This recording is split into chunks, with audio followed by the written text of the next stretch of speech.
Hello, everybody.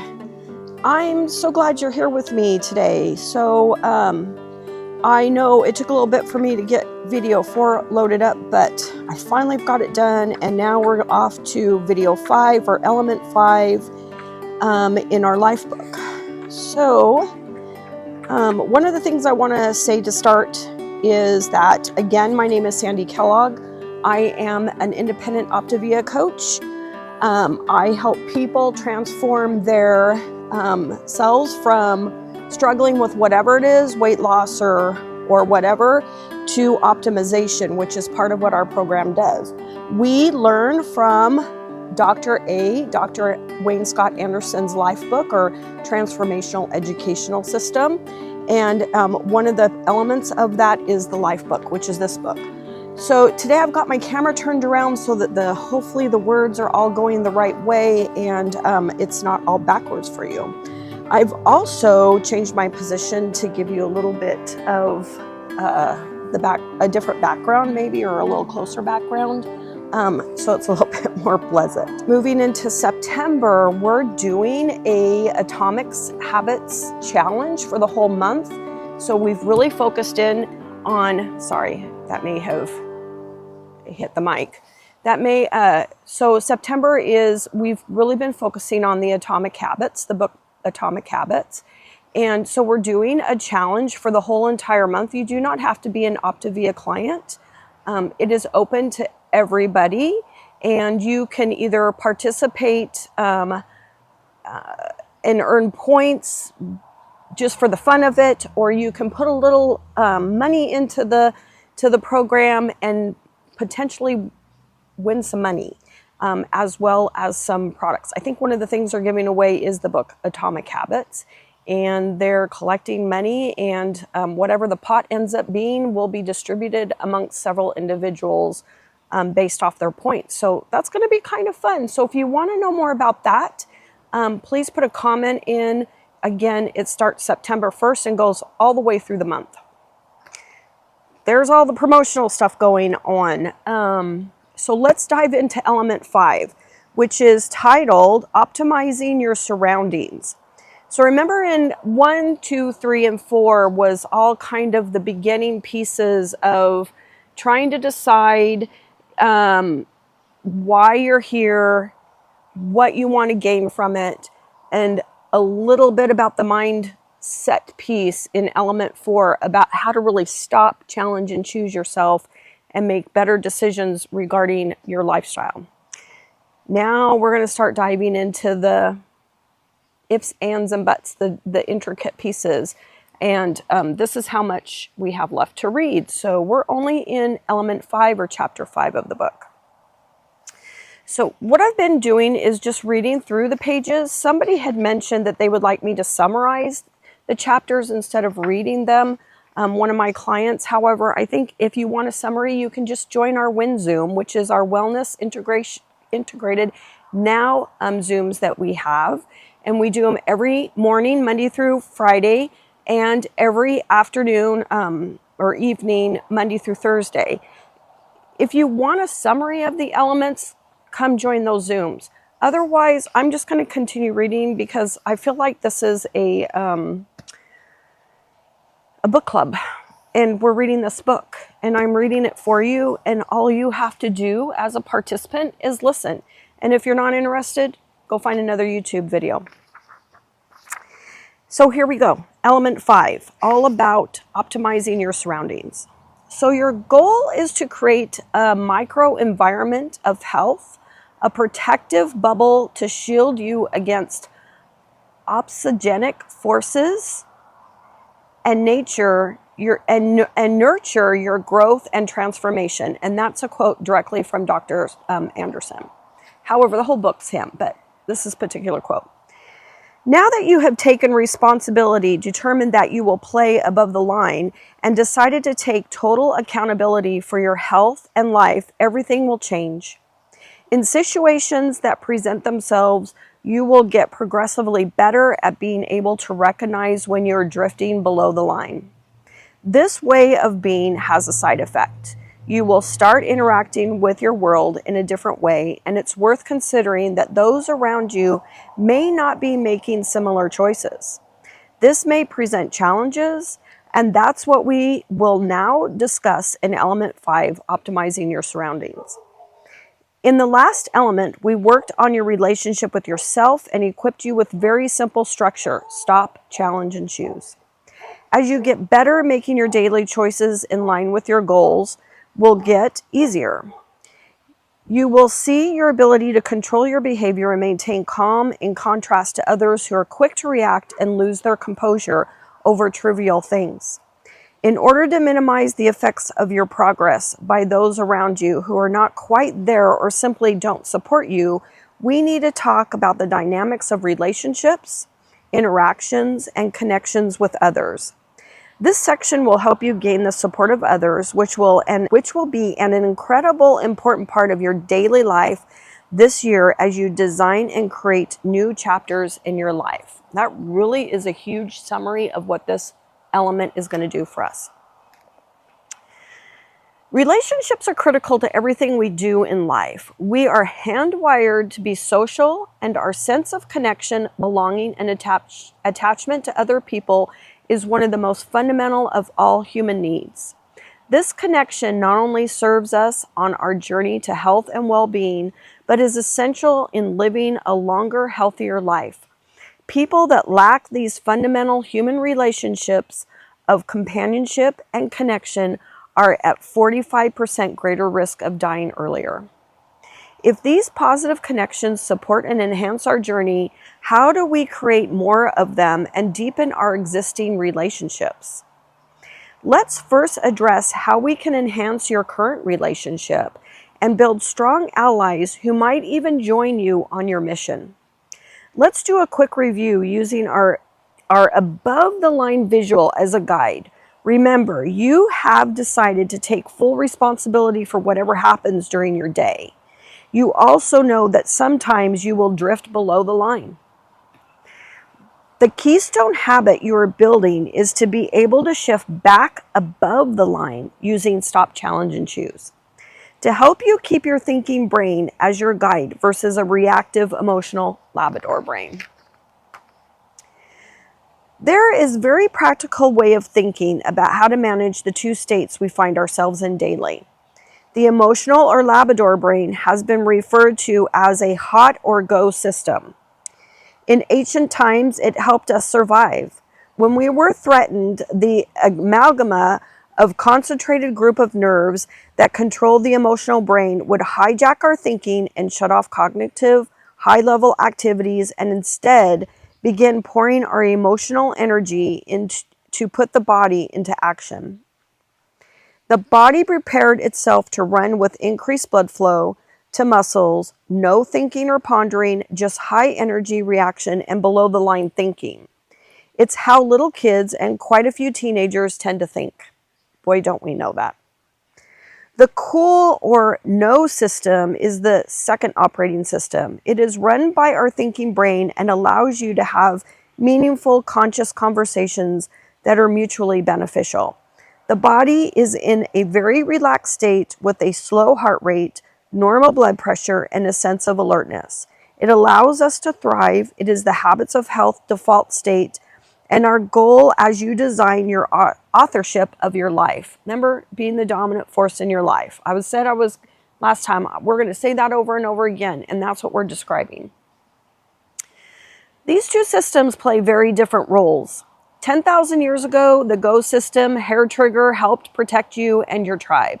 Unfortunately, the perceived threats we feel today are mostly to our ego, and they trigger the go system when, in almost every case, we would be better served by our no system. Let's say you're in a meeting and you perceive someone is mocking an idea that you have shared. Your go system is activated and you want to tear his head off. You realize a litany of aggressive language, your face goes beet red, and you adopt an equally threatening body position. After work, you throw down 2 drinks without thinking to calm you down, only to find out later that his comments had nothing to do with your proposal. The sum total is full go system activation. Increased blood pressure, too much alcohol, damaged relationships, potential loss of job advancement, and poorer health. Next time, stop, challenge, choose. Have a glass of water and achieve understanding by using the no system so that you progress towards better health and well-being and maybe even a promotion. As you become more aware of your current behavior and you work on developing your healthy mindset, the simple analogy offers you the opportunity to improve your interactions with those around you. It's the no-go that can help you. Let's break down how you can help influence your world to serve your needs to support your journey. Your self-awareness really means knowing yourself, your emotions, and what triggers them, and how you normally react to specific people and places. This will help your no system dominate. It is really simply stopping and asking yourself, what is happening here? If we can help you make sense of your emotions and recognize when they are starting to reveal themselves, we can intervene and prevent them from hijacking the thinking brain. In turn, this will mean we can respond in a way that best serves us and keeps the go system switched off. Building this powerful micro habit of responding rather than reacting changes everything. This gives us great power over our emotions. In the last element, we talked about the importance of sensing the types of changes in your body that herald the rise of an emotion and the beginning of the activation of the go system. Early detection helps us create a gap and gives us time to prevent go system activation. We can then use our no system to challenge our response and choose an outcome that moves us forward on our journey. If you can recognize and become fully aware of the emotion, then you can understand what is causing it. The beauty is that it usually represents a symptom of something we need to address in ourselves or our relationships. It can help you understand something important about yourself as you shift back above the line and learn from it. You can ask yourself what triggered it. If you need to respond, and if you can avoid feeling that way by reframing what you heard to serve you in a more constructive way. Many times you will find that your ego is at play. If you resist the temptation to interpret these interactions as a real threat, you can immediately diffuse those disturbing feelings. If it is a genuine threat to you, then you will be able to respond in a more reflective way that builds your case rather than destroying it. Ask yourself, does it matter what I think about myself in this situation? Most of the time, unless it's a tangible threat to our job or runs the risk of you being physically hurt, it is more likely to be an imagined threat to our ego and self-worth. It is a default state response, which is left over from our self-generated story. It does not serve the new you. We will unpack this more in Dr. A's Habits of Health. Remember, that's the other book that is the companion to this, our life book. In the space below, think of a moment you identified an emotion. Do not judge, but just observe. Make a note of whether you were successful at using Stop, Challenge, Choose and your no system to respond in a way that's different from before. Regulating your emotions. Example, emotion. When my daughter leaves the kitchen in a mess, I feel angry. Past response. I would yell and create stress and bad feelings. Why would I respond with anger? Question mark. I want her to be successful and make great choices. Current response. I see the mess and I turn to yell, but I immediately stop. Let the feelings pass. This lasts only 90 seconds on average, and ask my daughter to clean up. Once she has finished, I hug her and tell her I love her. P.S. After a few false starts, I now have a clean kitchen and a great relationship with my daughter. I have a feeling this is probably Dr. A's actual event that happened. As an exercise, pick different emotions you experience during the day. Observe and identify the real reason you are feeling these emotions, if known. Then observe how those emotions are affecting others and how you are using Stop Challenge Choose to change the outcome. You can decide to watch the emotion run its course, engage in a constructive way, or leave the situation if you feel that this is necessary. So again, what's the emotion? What's your no or go? What is the emotion? No or go, emotion, no or go. So as you can see in Dr. A's example, he has those broken out. And then in our life book, he has given you the prompts, and then you can write in what you've done. Our emotions are a powerful source of energy for action. If we fail to harness it, go energy can easily see us slip into unhealthy behaviors in both our choices and our interactions with others. Being able to feel our emotions fully and determining our own choice of how to constructively express them is our goal. The first step is being aware, and the previous exercise allows you to reappraise and move from go activation to a smarter choice.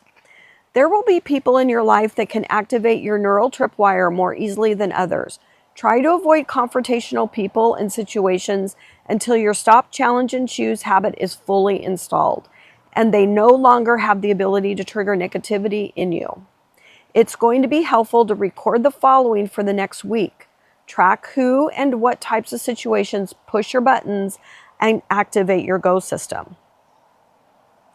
We'll discuss how to manage behavior very shortly. What I'd like you to do next is write down some avoidance strategies to help you manage the kind of situations you've experienced above.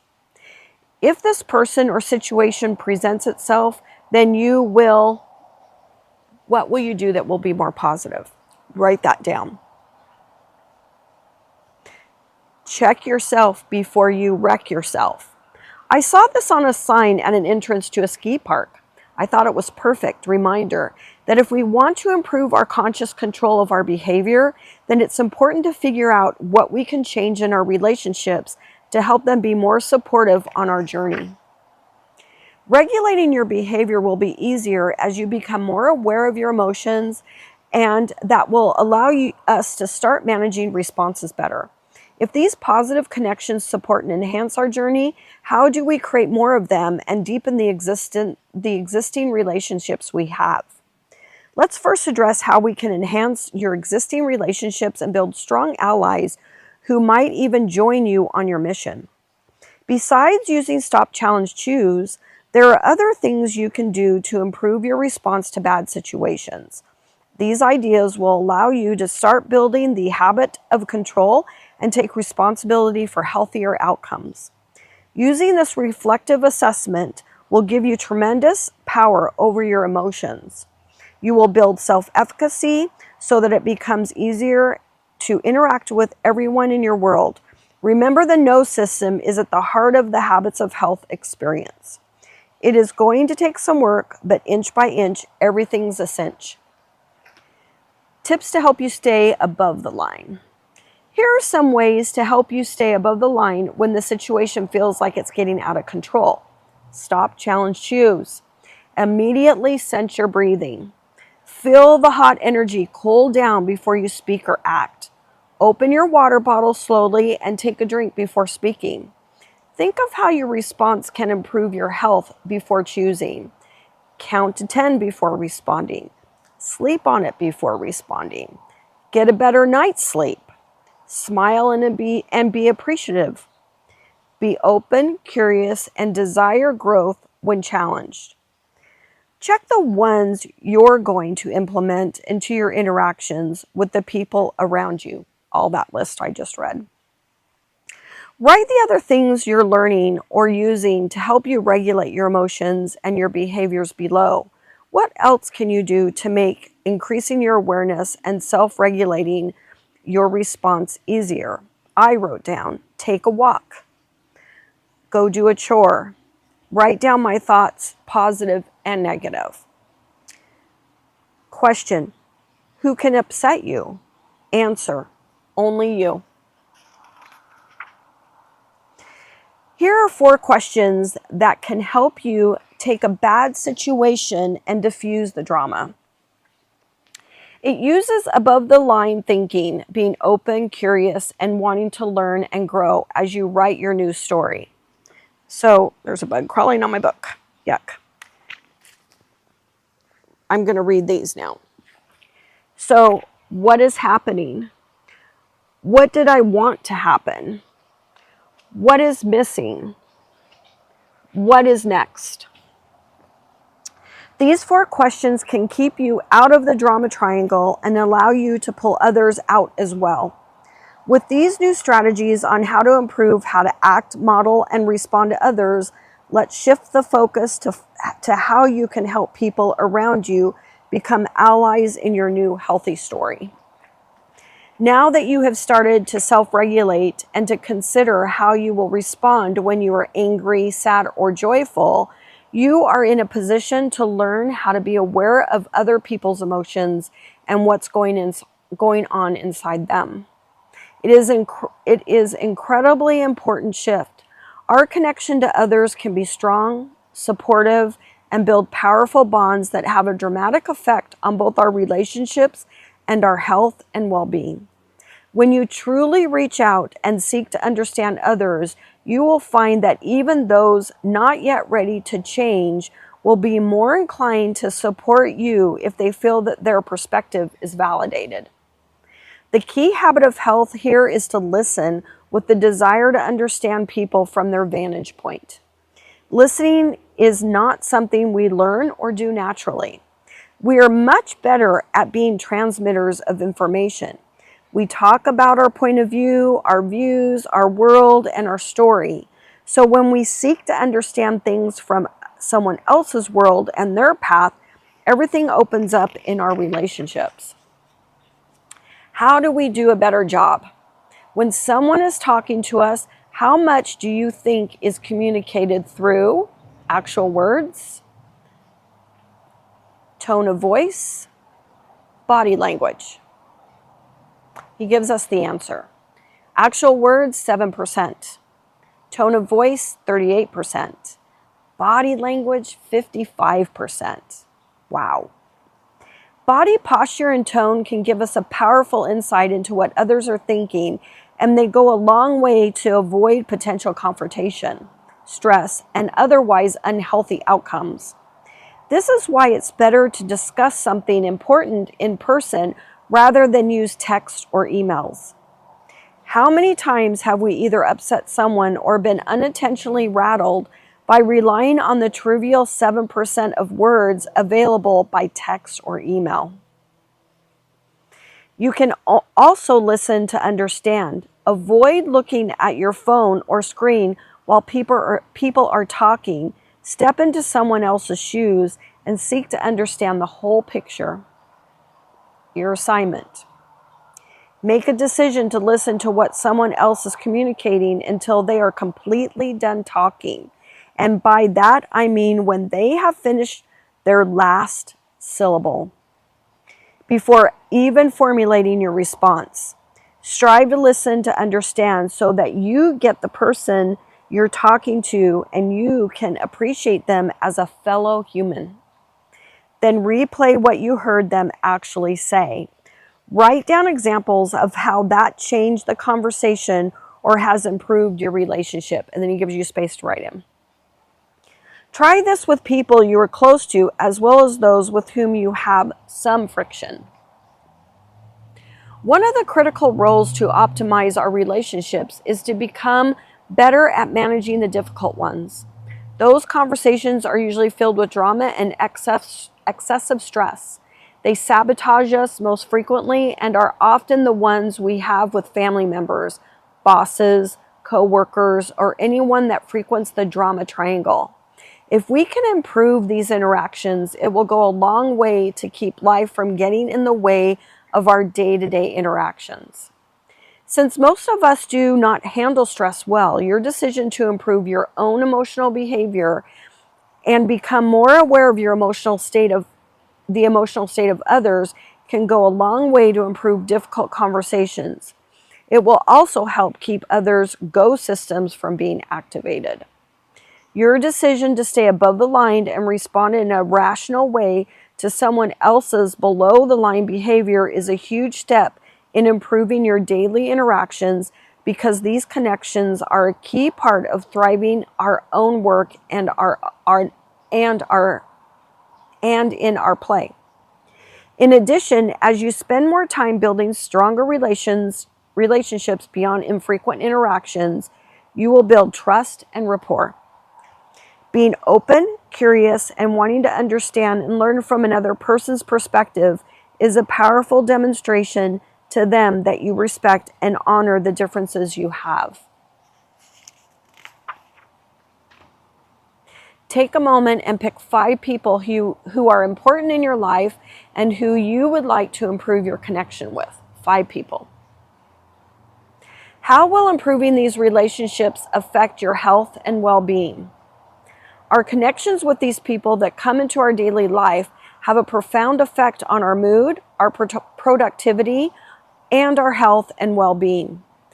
I know you probably didn't expect to spend so much time discussing this area of your life in this book, but our emotional and rational soundness is a powerful habit of health that we will be talking and writing about daily as you build your new story.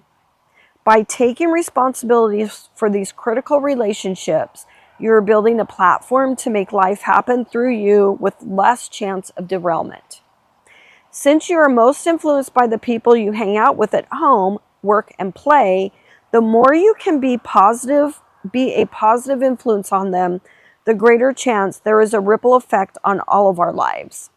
You can exercise with a friend, walk your dog with a neighbor, join a healthy living organization, or even partner with a group of the habits of health and practice installing the habits of health together.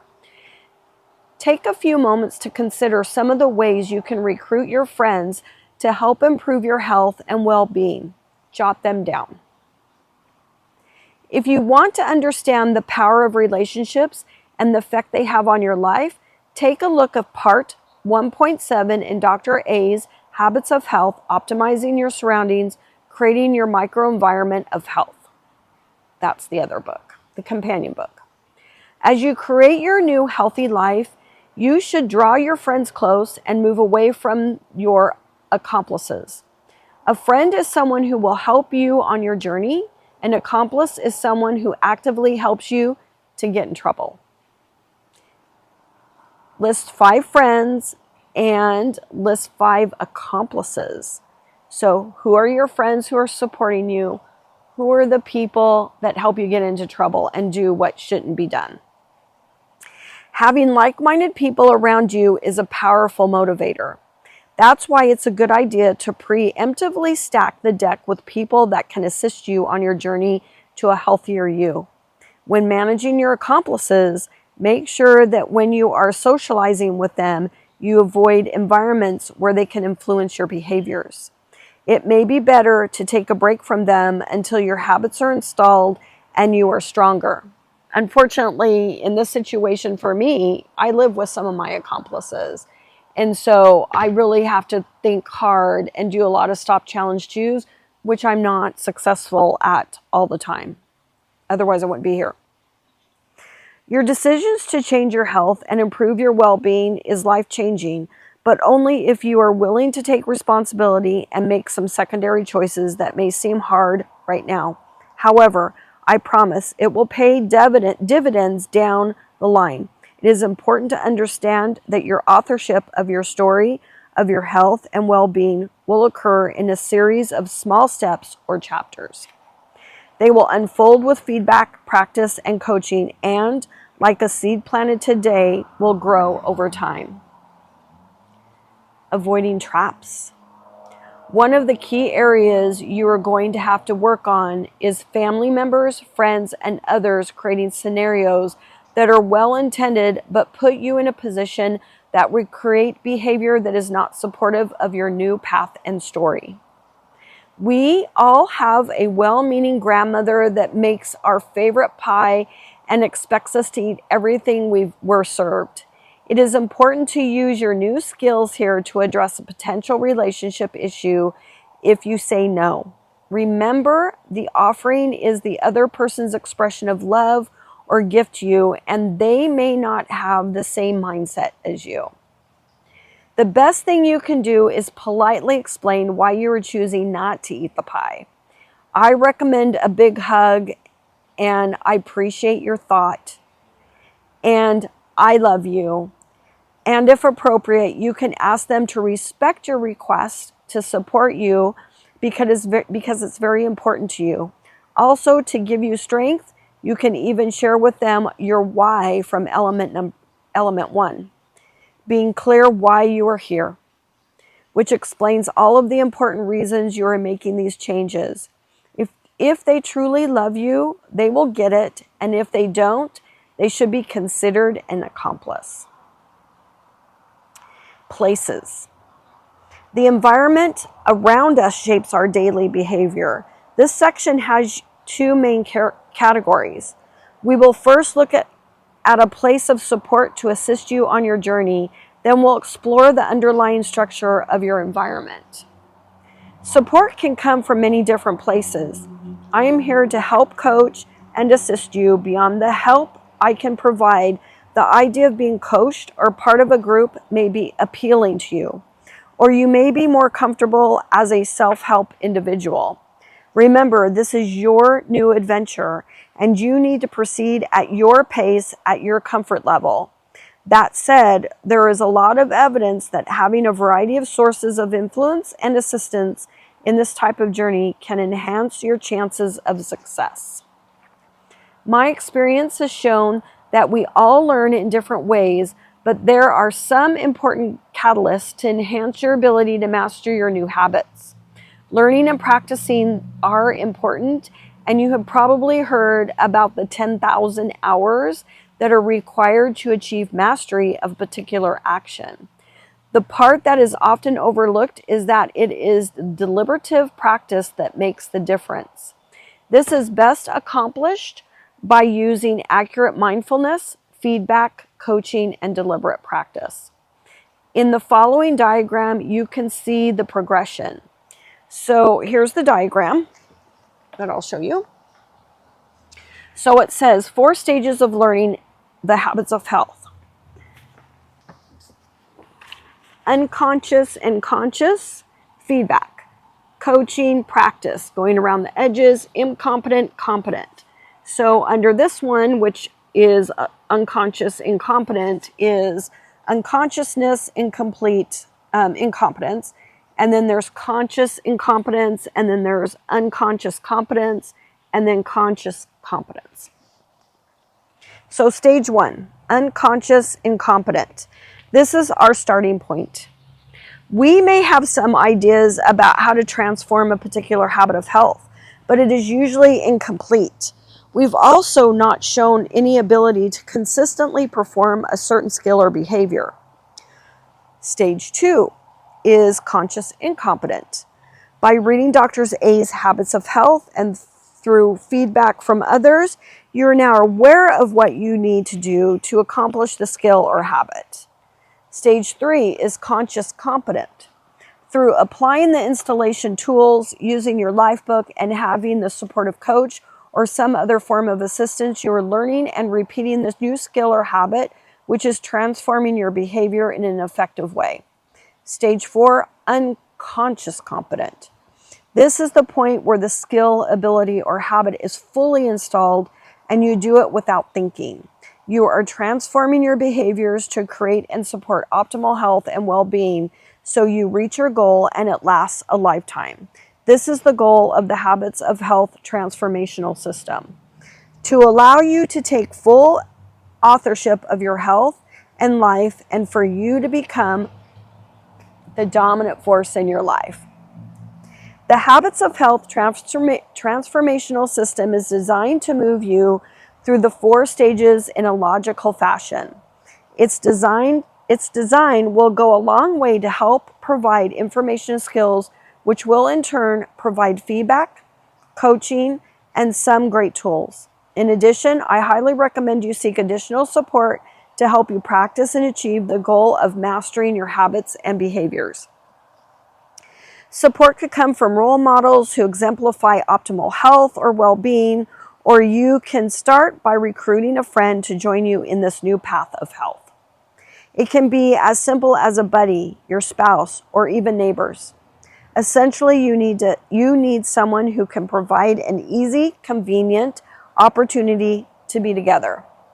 Earlier, you listed some of the ways and people you associate with that can encourage you and give you a helping hand. Having like-minded people around you is a powerful motivator. Whether you are best served by a drill sergeant, a cheerleader, or getting the occasional encouraging word from a friend, it is nice to be around people who deserve to improve their health and their lives alongside you. Beyond the Habits of Health transformational system and your close friends and family, there are many powerful influencers you can use to help you become a more unconscious competent in your health and life. Throughout the book, I will refer to the robust community that I have helped design and build to provide an amazing support network of people who have developed a culture of optimal health and well-being. This dynamic social structure has already affected the lives of over 1 million people. And he's correct. So he has created our bigger community of people, and we come together every Monday night for a community night. Now we're calling it Community Education Night. And they usually will pick some topic within his book, and we get a 30-minute discussion from several people across the nation about that topic. It's quite informative and actually a lot of fun and very enlightening. Moving on. In this structure, Optavia, of which I am the co-founder and of which you may already be a part of, offers the guidance of a coach who uses the Habits of Health transformational system to assist people in the journey to optimal health. Think of coaches as fellow travelers who have decided to help others as well as themselves to become higher versions of themselves. If you are part of our community, I hope you are taking full advantage of your coach as a caring partner that can play a vital role in your transformation. Also, our community is a rich environment of support, role models, knowledge, and common goals. It also values many other intangibles that connect and enhance the experience. I'm going to have to say, not all of us are perfect. Not all of us in this community have reached optimization. I, for one, have not. I haven't even reached transformation, like transitioning off the program. I am continually struggling with my own demons in this whole learning environment, which is part of the reason why I'm decided to read each one of these chapters and post them on YouTube to kind of help me focus. So none of us are perfect. None of us are perfect. Absolutely. I have found that the clients who are plugged into our community have a much higher rate of success. If you are alone, then you fail alone and potentially might give up. If you are plugged into the community and you fail, you are encouraged, inspired, and reminded that this is simply a temporary setback. And by continuing, you will build the ability to succeed. It also leads to many people to also decide to become coaches and help themselves as they assist people they work, play, and socialize with to develop better health and share a higher state of well-being. Absolutely. You do not have to reach perfection or optimization to be a coach in this program.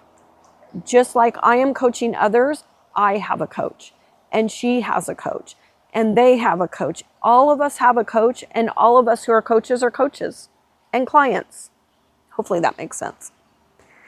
Help can come from formal settings like behavioral groups, medical facilities, wellness programs, commercial programs that involve group meetings, and from online communities. It can also come from trainers, wellness coaches, health professionals, and others who specialize in helping others create health in their lives.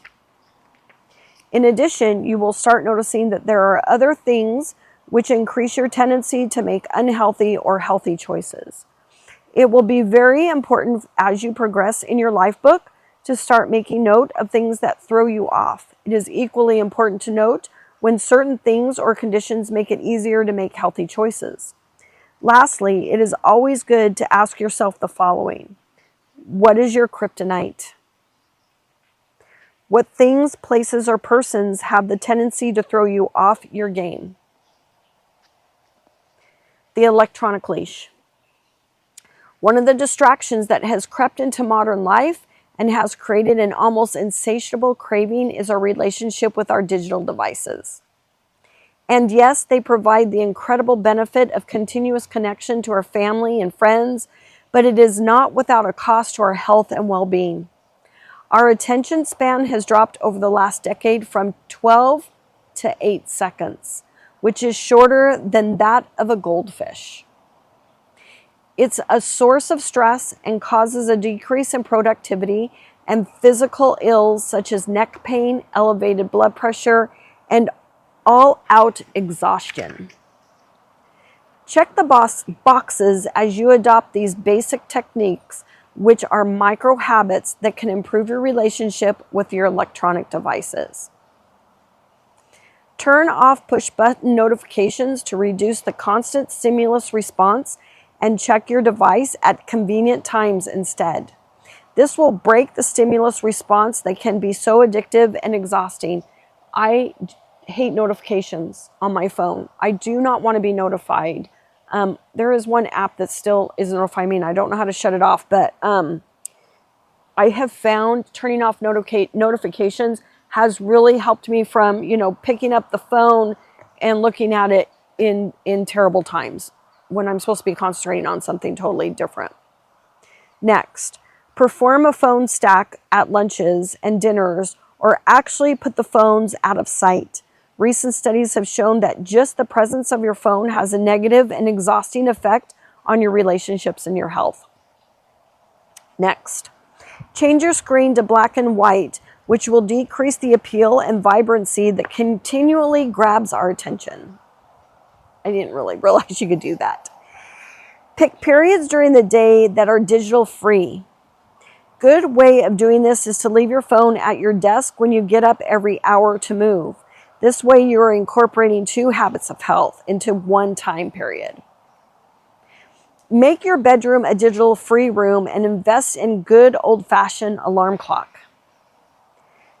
Stop multitasking and focus on one screen at a time, because when you switch back and forth, it is disruptive to our thinking and creates anxiety.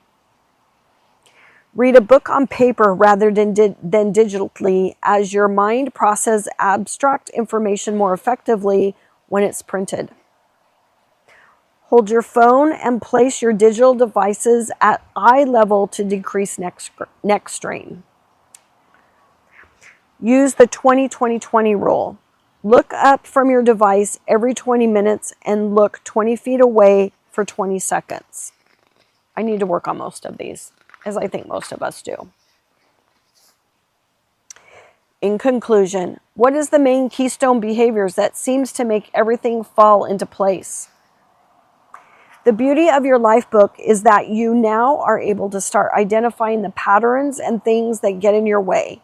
You can now address those areas and add in preemptive plan.